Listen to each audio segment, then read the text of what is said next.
નમસ્કાર. News of Gandhinagar daily headlines today. ગુજરાતને પ્રથમ અમૃત ભારત એક્સપ્રેસ ટ્રેન મળી. પીએમ મોદીએ વર્ચ્યુઅલી લીલી ઝંડી બતાવી. યુપીમાં બિન નોંધાયેલ મદ્રેસાના શૌચાલયમાંથી 40 સગીર છોકરીઓને બચાવી લેવામાં આવી. નકલી પોલીસ બનીને ગુનાખોરી કરવામાં ગુજરાત 10મા ક્રમે, યુપી મહારાષ્ટ્ર આ યાદીમાં ટોચે. 1 ઓક્ટોબરથી દેશભરમાં લાગુ થશે 5 ફેરફાર. ટ્રમ્પ નહીં જપે.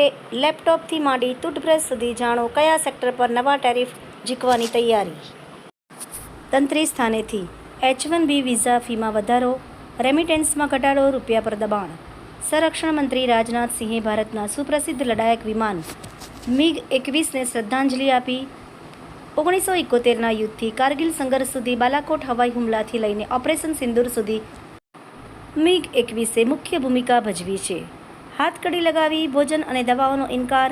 શીખ દાદીને 33 વર્ષ પછી અમેરિકાથી દેશ નિકાલ. મોદી પુતિન ફોન કોલ પર નાટો ચીફના બેદરકાર દાવાને ભારતે ફગાવી દીધો. ટ્રમ્પ સાથેની મુલાકાતમાં શરીફે પાકિસ્તાનમાં અમેરિકન રોકાણની હાકલ કરી. નવરાત્રિના છઠ્ઠા દિવસે માં કાત્યાયનીની પૂજા કરવામાં આવે છે.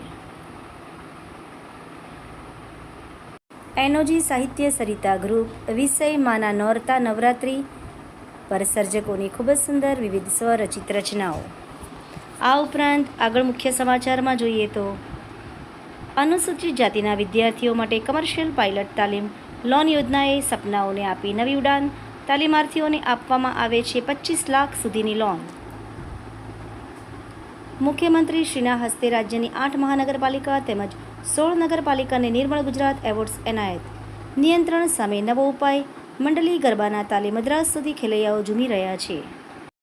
બનાસકાંઠામાં વાઇબ્રન્ટ ગુજરાત. વાઇબ્રન્ટ બનાસકાંઠા અંતર્ગત ડિસ્ટ્રિક્ટ લેવલ પ્રોગ્રામ યોજાયો.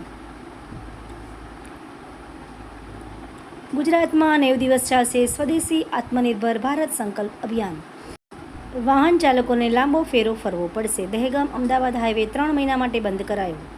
ભારતીય ડાક એક આધુનિક, સર્વસમાવેશક અને ડિજિટલ ટેકનોલોજીથી સશક્ત સંસ્થા તરીકે પરિવર્તિત. Postmaster general Krishnakumar Yadav. અવશ્ય વાંચો. આભાર. મીનાક્ષી રાવલ, ગાંધીનગર. ન્યૂઝ ઓફ ગાંધીનગર દૈનિક જન ફરિયાદ ન્યૂઝ.